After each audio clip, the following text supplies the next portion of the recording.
ആദർശിന്റെ നയനയുടെ നാളത്തെ നല്ലൊരു കഥ കേട്ടാലോ? വീഡിയോ ഇഷ്ടപ്പെടുവാണെങ്കിൽ ഒന്ന് ഹൈപ്പ് ചെയ്യാൻ മറക്കരുതേ. ആദ്യമായി കാണുന്നവരാണെങ്കിൽ സബ്സ്ക്രൈബ് ചെയ്യാനും മറക്കരുത് കേട്ടോ. അങ്ങനെ നമ്മൾ എല്ലാവരും കാണാൻ കാത്തിരുന്ന ഒരു വിശേഷമാണ് നാളെ സംഭവിക്കാൻ പോകുന്നത്.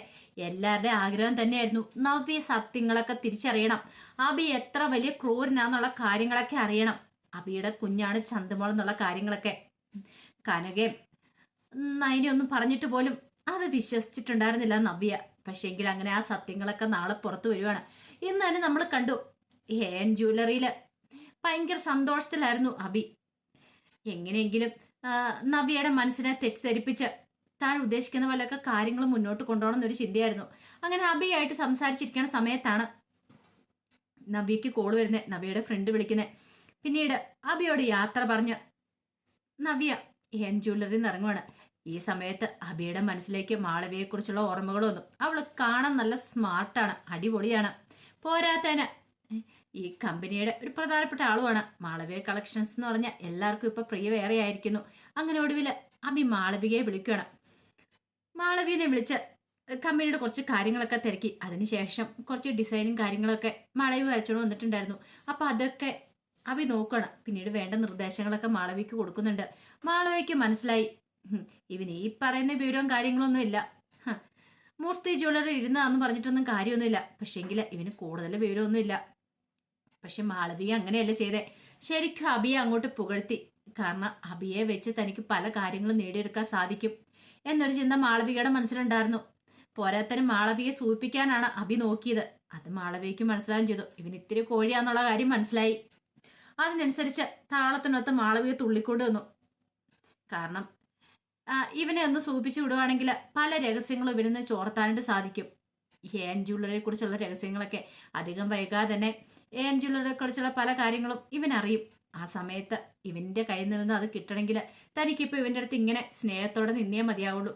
അതുകൊണ്ട് മാളവിക മാക്സിമം അവനോടൊപ്പം ഒട്ടിയാ നിൽക്കുന്നത്. പിന്നീട് മാളവിക ആദർശിനെ വിളിക്കുന്നുണ്ട്. ആദർശിനെ വിളിച്ചിട്ട് കാണാമെന്ന് ആവശ്യപ്പെട്ട് കഴിഞ്ഞപ്പോൾ ആദർശ് എന്ന് കഴിഞ്ഞപ്പോൾ മാളവിക അബിയെ കുറിച്ചൊക്കെ പറയുന്നുണ്ട്.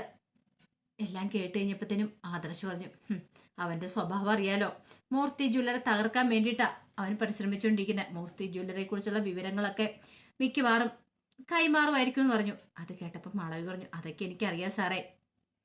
പക്ഷെ ആ കാര്യത്തിലൊന്നും എനിക്കൊരു പേടിയൊന്നുമില്ല. പിന്നെ അവനെക്കുറിച്ചുള്ള പല കാര്യങ്ങളും എനിക്ക് ഇനിയിപ്പം എങ്ങനെയാണെങ്കിലും ചോർത്തിയെടുക്കാൻ സാധിക്കുമെന്ന് പറഞ്ഞു. ആ രീതിയിലാണ് ഞാൻ അവനെ സൂചിപ്പിച്ചു വിട്ടിരിക്കുന്നത്. അതുകൊണ്ട് ഞാൻ പറയുന്ന പല കാര്യങ്ങളും ഇനി അവൻ അനുസരിക്കും. ഇപ്പം വന്ന അബിയല്ല, കുറച്ച് ദിവസം ആയല്ലോ അവന് കമ്പനിയും വന്നിട്ടെന്ന് പറഞ്ഞു. അപ്പോഴേക്കും ആദർശ് പറഞ്ഞു, അത് ശരിയാ. കാരണം നയന കളക്ഷൻസ് ഇപ്പൊ ഒന്നും അല്ലാതായി തീരുമല്ലേ. മാളവിക കളക്ഷൻസ് ആണല്ലോ മുന്നിൽ നിൽക്കുന്നത്. അതുകൊണ്ട് മാളവിക പറയുന്ന പോലെ തന്നെ കാര്യങ്ങളൊക്കെ മുന്നോട്ട് പോട്ടെ എന്ന് പറഞ്ഞു. മാളവിക പറഞ്ഞു, ഇനിയിപ്പോൾ അധികം നാളൊന്നും ഈ ജ്വല്ലറി കള്ളത്തനൊന്നും അവർക്ക് ഒളിപ്പിച്ച് വെക്കാൻ പറ്റില്ല സാറേ. എന്താണെങ്കിലും ജ്വല്ലറി തകർച്ചയിലേക്ക് പോയിക്കോളും. ഇപ്പോഴുണ്ടായ ഈ ആശ്വാസം ഒന്നുമല്ല. ഇപ്പൊ അവർക്ക് കുറച്ച് ലാഭമൊക്കെ ഉണ്ടാക്കി. പക്ഷെ എല്ലാ കാലത്തും അങ്ങനെ ലാഭം ഉണ്ടാക്കി മുന്നോട്ട് പോകാൻ സാധിക്കില്ല. അവരെ കുറിച്ചുള്ള സത്യങ്ങളൊക്കെ തിരിച്ചറിഞ്ഞു കഴിഞ്ഞിട്ടുണ്ടെങ്കിൽ പിന്നെ ആദർശാണ് തന്നെ അറിയാലോ എന്ത് ചെയ്യണമെന്ന്. ആദർശ് പറഞ്ഞു, അതെ, ഈ വിഷുവിന് എന്താണെങ്കിലും കൂടുതൽ സെയിലും കാര്യങ്ങളും നടക്കില്ലെന്ന് എനിക്കറിയായിരുന്നു. പക്ഷെ ഇനി വരുന്ന ദിവസങ്ങളിൽ അങ്ങനെ ആയിരിക്കരുത്. നല്ല രീതിയിൽ തന്നെ കമ്പനി മുന്നോട്ട് പോകണമെന്ന് ആഗ്രഹിക്കുന്നത്. കാരണം അനിയാണ് MD ആയിട്ട് കയറിയിരിക്കുന്നത്. അവനെ കൊണ്ട് പറ്റുന്നതിന് മാക്സിമം അവൻ ചെയ്യുന്നുണ്ട് കമ്പനിയിൽ. പക്ഷെ അതുകൊണ്ടൊന്നും ആയില്ല. അത് കേട്ടപ്പം മാളവിക പറഞ്ഞു, സാറ് വിഷമിക്കുകയൊന്നും വേണ്ട. അധികം വൈകാതെ സത്യങ്ങളൊക്കെ കണ്ടെത്തി സാറിന് അനന്തപുരിയിലേക്ക് തിരിച്ചു കയറാം. MD കസേരയിലിരിക്കാന്ന് പറഞ്ഞു. ആദർശം, അങ്ങനെ MD കസേര മോഹിച്ചിട്ടല്ല ഞാനിതൊക്കെ ചെയ്യുന്നത്. എനിക്ക് എൻ്റെ മുത്തശ്ശന് മുന്നിൽ ചില കാര്യങ്ങൾ തെളിയിക്കാനുണ്ട്. അത് മാത്രമല്ല, അനന്തപുരിയുടെ ശത്രു അതാരാണെങ്കിൽ ശരി, അവരെ പുറത്ത് കൊണ്ടുവന്നേ മതിയാവുള്ളൂ. അവർക്ക് തക്കതായ ശിക്ഷ കൊടുക്കണം എന്നൊക്കെ പറഞ്ഞിട്ടാണ് ആദർശ് പോകുന്നത്. ആ സമയത്ത് മുത്തശ്ശനും മുത്തശ്ശിയും കൂടെ സംസാരിക്കണം. മുത്തശ്ശി പറഞ്ഞു, ശരിക്കും പറഞ്ഞാൽ എനിക്കിപ്പോൾ സങ്കടം തോന്നണമെന്ന് പറഞ്ഞു. മുത്തശ്ശി ചോദിച്ചു, എന്തിന്? അല്ല, ഇത്തവണത്തെപ്പോഴും നമ്മളിങ്ങനെ താഴേക്ക് പോയിട്ടില്ലല്ലോ. സാധാരണ 2-3 സ്ഥാനത്തെങ്കിലും നിൽക്കേണ്ട, ഇപ്പം അതുമില്ല. അതിനും താഴേക്ക് പോയില്ല ഈ വിഷു കഴിഞ്ഞതോടുകൂടി. ഓ, അതാണ് ആ വസ്തുതയുടെ കാര്യം. ബിസിനസ് ആകുമ്പോൾ ഇങ്ങനെ ചിലപ്പോൾ ജയം തോൽവിയൊക്കെ ഉണ്ടാവും. എല്ലാ കാലത്തും എല്ലാവർക്കും പ്രതാപം പിടിച്ചുകൊണ്ട് നിൽക്കാൻ പറ്റില്ല. പക്ഷേ ഈ അരപ്പതിറ്റാണ്ടുകളായിട്ട് നമ്മളായിരുന്നു മുന്നിൽ നിന്നുകൊണ്ടിരുന്നത്. സാരമില്ല, നമ്മുടെ ശത്രുക്കൾ പ്രബലരാണെന്ന് മനസ്സിലായില്ലേ. ഈ പറയുന്ന ഹേൻ ജ്വല്ലറിക്കാര് അവര് പെട്ടെന്നാണ് കയറി വന്നത്. ഒരു കുതിച്ചുയർച്ചയായിരുന്നു അവർക്കുണ്ടായിരുന്നേ. പക്ഷേ അവർക്ക് ഇത്ര പെട്ടെന്നൊരു ഉയർച്ച ഉണ്ടായി കഴിഞ്ഞപ്പോൾ ഒരു വീഴ്ച സംഭവിച്ചിട്ടുണ്ടെങ്കിൽ ജ്വല്ലറിക്കാർക്ക് താങ്ങാൻ പറ്റില്ല. അറിയാലോ വസുന്ധരെ, നമ്മളെ പോലെയല്ല അവര്. അവര് കള്ളത്തരം കാണിച്ചിട്ടാ കയറി വന്നിട്ടുണ്ടെങ്കിൽ അത് അവർക്ക് സഹിക്കാൻ പറ്റില്ല. നമ്മൾ അങ്ങനെയല്ല. അന്നും ഇന്നും നേരെ വാ നേരെ പോ. ഇതുവരെയായിട്ടും ഒരു കള്ളക്കടത്ത് സ്വർണം കൊണ്ടുവന്ന് വിൽക്കുവോ ആഭരണമാക്കി വിൽക്കുവോ ഒന്നും മൂർത്തി ജ്വല്ലറി ചെയ്തിട്ടില്ല. പിന്നെ അബി എന്ന് പറയുന്നവന് മാത്രമാണ് ഇതിനിടയ്ക്ക് അതുപോലത്തെ തരിയുടെ പരിപാടി ചെയ്തേ.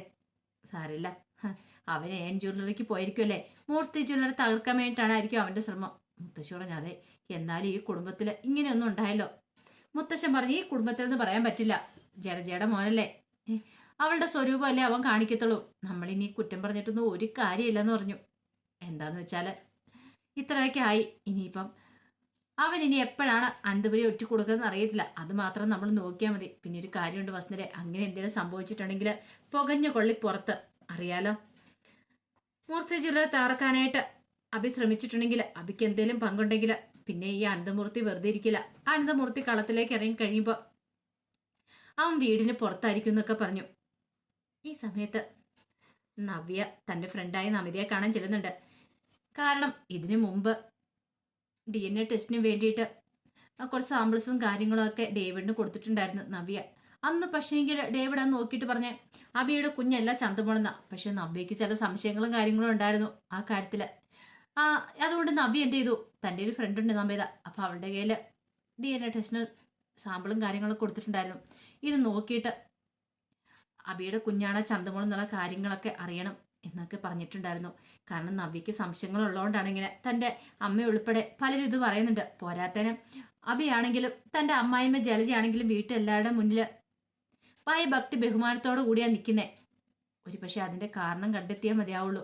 അതിനേക്കാൾ ഉപരി ഈ പറയുന്ന ഡേവിഡൊക്കെ ജ്വല്ലറിക്കാർ എന്തോ മറച്ചു വെക്കുന്നുണ്ടെന്ന് തോന്നി. അത് കണ്ടെത്താൻ വേണ്ടിയിട്ടായിരുന്നു നവ്യയുടെ ശ്രമം. പക്ഷെ നവ്യ ഇത് ആരോടും ഇട്ട് പറഞ്ഞിട്ടുണ്ടായിരുന്നില്ല താൻ ഇങ്ങനെ ഒരു സാമ്പിൾ കൊടുത്തിട്ടുണ്ടെന്നുള്ള കാര്യമൊക്കെ. അങ്ങനെ നമിതയെ കണ്ടു കഴിഞ്ഞപ്പത്തിന് നവ്യ പ്രതീക്ഷയോട് കൂടിയിട്ട് നമിതയോട് ചോദിച്ചു, എന്തായി നമിത കാര്യങ്ങൾ? DNA ടെസ്റ്റിന് ഫലം വന്നു എന്ന് ചോദിച്ചു. നമിത പറഞ്ഞു, ഫലം വന്നു, പക്ഷേ അതിനകത്തൊരു പ്രശ്നമുണ്ടെന്ന് പറഞ്ഞു. അത് കേട്ടിച്ചപ്പോൾ നവ്യ ചോദിച്ചു, എന്താ കാര്യം? നീ സങ്കടപ്പെടല്ല, എന്താണെങ്കിലും നീ പറഞ്ഞു, എനിക്ക് വിഷമില്ല എന്ന് പറഞ്ഞു. ആദർശന്റെ അല്ല കുഞ്ഞ്, ചന്തമോൾ ആദർശന്റെ അല്ല. ആദർശന്റെ അല്ലേ? അല്ല, നിന്റെ ഭർത്താവ് അഭിയുടേതാന്ന് പറയണം. അത് കേട്ടപ്പോ ഭൂമി കീഴ്മയം പറയുന്ന പോലെ നബിക്ക് തോന്നുവാണ്. ആ സമയത്ത് നബിത പറഞ്ഞു, നിന്റെ അമ്മയും പിന്നെ നായനേച്ചൊക്കെ പറഞ്ഞ് സത്യമായിട്ടുള്ള കാര്യമാണ്. ചന്തമോള് നിന്റെ അബിയുടെ കുഞ്ഞാന്ന് പറഞ്ഞു. അവര് പറഞ്ഞ കാര്യങ്ങളൊക്കെ സത്യമെന്ന് കേട്ട് കഴിഞ്ഞപ്പോഴത്തേനും നബിക്ക് പിന്നെ എന്ത് ചെയ്യണമെന്ന് അറിയില്ല. നബിത പറഞ്ഞു, ശരിക്കും ആ ജ്വല്ലറിയുടെ MD നിന്നെ ചതിച്ച. അയാളുടെ DNA ടെസ്റ്റിനും ചെന്ന് നോക്കിയിട്ടില്ലാന്ന് തോന്നേ. അയാൾക്ക് അബിയിൽ എന്തോ ഒരു പ്രത്യേക താല്പര്യമുണ്ട്. അതുകൊണ്ടാണ് അബിയെ രക്ഷിക്കാൻ വേണ്ടി അയാളത് പറഞ്ഞത്. ഒരുപക്ഷെ അബി പറഞ്ഞിട്ടാണോന്നും അറിയില്ല. അബിയുടെ കുഞ്ഞല്ലെന്നുള്ള കാര്യങ്ങളൊക്കെ പറഞ്ഞ്. പക്ഷെ സത്യാവസ്ഥ അതല്ല. സത്യാവസ്ഥ ഇതാണ്, അബിയുടെ കുഞ്ഞാണ് ചന്തമോള്. അനികയ്ക്കോ അബിക്കോ ഉണ്ടായ മോളാണ് എന്ന് പറഞ്ഞു. അത് കേട്ട് കഴിഞ്ഞപ്പോഴത്തേനും നവ്യയ്ക്ക് ഭ്രാന്തിളകുന്ന പോലെ തോന്നി. നമിത പറഞ്ഞു, നീ എടുത്തു ചാടി ഒന്നും ചെയ്യരുത്, അറിയാലോ, തീരുമാനിച്ചുറപ്പിച്ചു വേണം എന്തെങ്കിലും ചെയ്യാനായിട്ട്. ഈ സമയം നവ്യ പറഞ്ഞു, ഇത് ഞാൻ എടുത്തു ചാടി ഒന്നും ചെയ്യാൻ പോകുന്നില്ല. പ്രതികാരം അത് വീട്ടാനുള്ളതാണ്, അത് ഞാൻ വീട്ടുക തന്നെ ചെയ്യും. പക്ഷെ ആരും അറിയാതെ വേണം എനിക്ക് എൻ്റെ പ്രതികാരം പൂർത്തിയാക്കാനായിട്ട്. ഇനി അതിന് വേണ്ടിയിട്ടായിരിക്കും ഞാൻ ജീവിക്കുന്നത്. അബിയുടെ നാശം കാണുക, അവനെ ആ വീട്ടിൽ നിന്ന് അടിച്ചിറക്കണം. മാത്രമല്ല ജ്വല്ലറിക്കാർ എന്തിനു വേണ്ടിയിട്ടാണ് അവനെ സപ്പോർട്ട് ചെയ്യുന്നുള്ള കാര്യങ്ങളൊക്കെ എനിക്കറിയണം എന്ന് നവ്യ പറയാണ്. നവ്യക്ക് മനസ്സിലായി താൻ വഞ്ചിക്കപ്പെട്ടെന്നുള്ള കാര്യം. അപ്പോൾ അതിൻ്റെ വിശേഷങ്ങളൊക്കെയാണ് നമ്മൾ കാണാൻ പോകുന്നത്. ഇനി നവ്യ വെറുതെ ഇരിക്കില്ല, പല സത്യങ്ങളും ഇനി പുറത്തു വരാനായിട്ട് പോകുക. അപ്പോൾ ആ വിശേഷങ്ങൾക്കായി നമുക്ക് എല്ലാവർക്കും കാത്തിരിക്കാട്ടോ. ഒരിക്കൽ കൂടി എല്ലാവർക്കും ശുഭരാത്രി നേർന്നുകൊണ്ട് നിർത്തുന്നു. നന്ദി.